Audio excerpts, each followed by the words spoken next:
send a DM on Facebook on Android. This tutorial shows you how to send a direct message to someone on Facebook. First, open Messenger app on your Android device.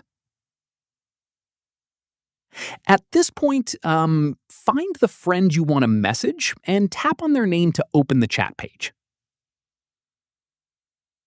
From there, once selected, it will open a direct message with them.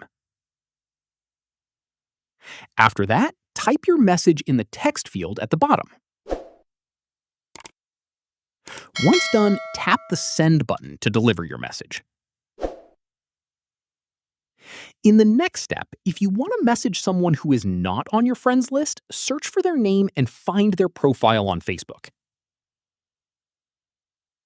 From there, tap on their profile and tap on Message if the option is available. Keep in mind, some users have their privacy settings configured to only receive messages from friends, so the Message button may not always be visible on every profile. And that's it.